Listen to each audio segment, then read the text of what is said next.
Assalamualaikum warahmatullahi wabarakatuh. Hi everyone. Uh, Introduce myself. My name is Husnul Fatimah. You can call me Husnul. So this time I will explain three topics in 3 weeks. The first topic has a characteristic of young learner. The characteristic of young learner, anak-anak memiliki rasa ingin tahu yang tinggi, high curiosity, dengan lebih mudah belajar melalui pengalaman langsung serta aktivitas yang menyenangkan seperti bermain dan bernyanyi. Mereka belum bisa memahami konsep abstrak seperti grammar secara langsung, sehingga pendekatan pembelajaran yang berbasis here and now principle yang menekankan pada hal-hal konkret yang bisa mereka lihat dan merasakan dan mereka rasakan sangat penting. Selain itu, mereka memiliki short attention span, yang jadi metode pengajaran harus variatif dan interaktif untuk menjaga kefokusan mereka. Another important aspect in social interaction, children love to work and learn in group, senang bekerja dalam grup. Oleh karena itu, guru perlu menciptakan lingkungan belajar yang mendukung serta mendukung interaksi sosial seperti melalui melalui kerja kelompok, role playing atau project based learning. Selain itu, anak-anak lebih mudah menyerap bahasa melalui repetition and exposure, seperti lagu, storytelling, dan penggunaan media visual seperti flashcard and video animasi. Makasih. Baik, materi yang kedua ada the characteristic of teacher young learner. To be an effective teacher for young learner, understand their learning styles is essential.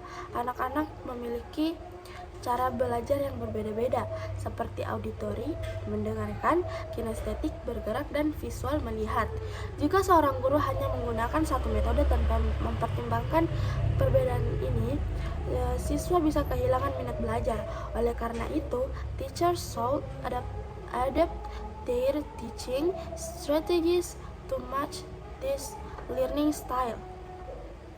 Another key aspect in enthusiasm and energy, anak-anak lebih responsif terhadap guru yang memiliki semangat tinggi dan mampu menciptakan suasana yang menyenangkan. They need motivation and passionate.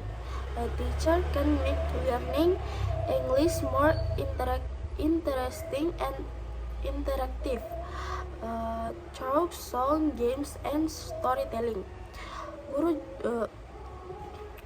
Guru juga harus memiliki keterampilan komunikasi yang baik.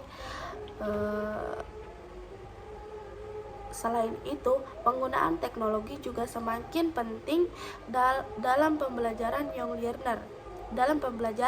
Young learner are naturally Selain itu, penggunaan teknologi juga semakin penting dalam pembelajaran. Metode pengajaran juga harus bervariasi.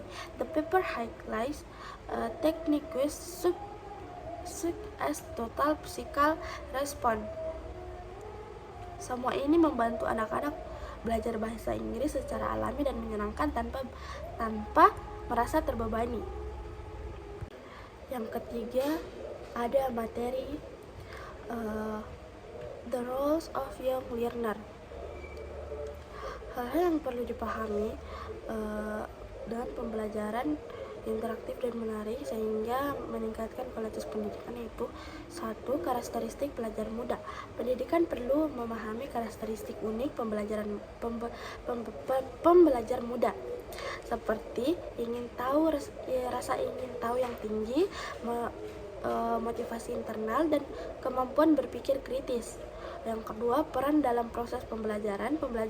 Pembelajar muda memiliki peran penting dalam proses pembelajaran, tidak hanya dengan penerima informasi, tetapi juga sebagai agen perubahan.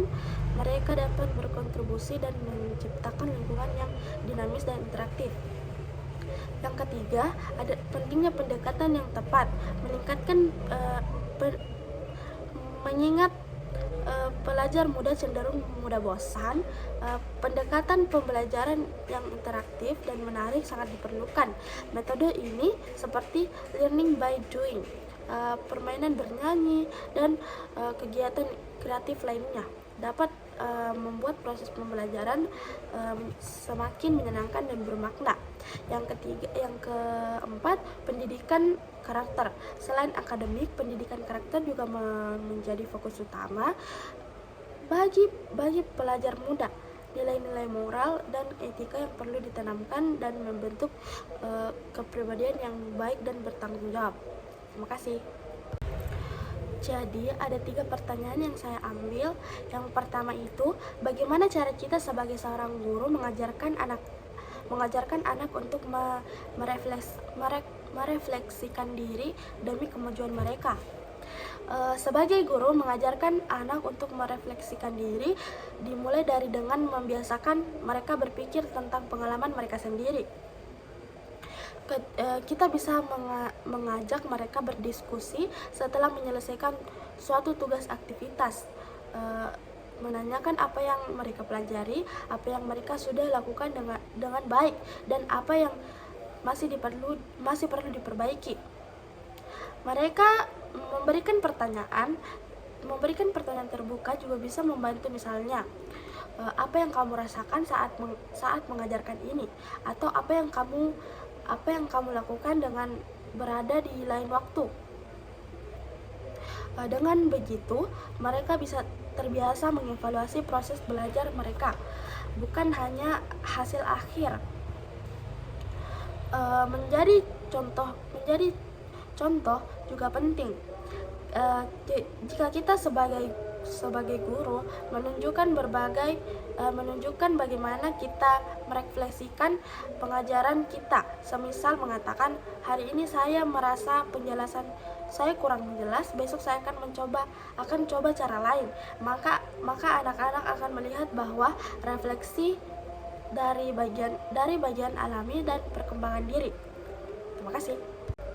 Yang pertanyaan kedua adalah, sejauh mana peran guru sebagai fasilitator dalam pembelajaran kolaboratif dapat mengaruhi perkembangan sosial dan emosional pelajar muda?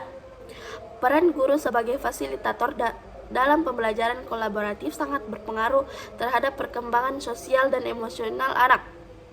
Dengan menciptakan lingkungan belajar yang mendorong kerjasama, guru dapat membantu anak-anak mengembangkan keterampilan komunikasi, empati, dan kemampuan menyelesaikan konflik secara konstruktif. Saat anak-anak bekerja dalam kelompok, mereka belajar memahami perspektif orang lain, menghargai perbedaan, dan serta bertanggung jawab yang semuanya penting untuk perkembangan sosial mereka. Baik, pertanyaan 3 yang saya ambil adalah, salah satu karakteristik pembelajar muda adalah senang bekerja dalam kelompok dan berkolaborasi. Bagaimana cara kita sebagai calon guru apabila anak-anak mengalami ketidaksetujuan antar satu sama lain dalam kelompok mereka? Nah, sebagai calon guru, ketika anak-anak mengalami ketidaksetujuan dalam kelompok, kita bisa membantu mereka dengan mengajarkan cara berkomunikasi yang baik dan saling mendengarkan. Kita bisa mendorong mereka mengungkapkan pendapat dengan sopan, memahami sudut pandang teman, dan mencari solusi bersama. Jika diperlukan, kita bisa menjadi mediator dengan dengan menanyakan apa masalahnya, bagaimana perasaan mereka, dan bagaimana mereka bisa menemukan jalan tengah dengan bimbingan yang tepat. Terima kasih. Baik, itu saja penjelasan dari saya. Lebih dan kurangnya mohon dimaafkan. Assalamualaikum warahmatullahi wabarakatuh.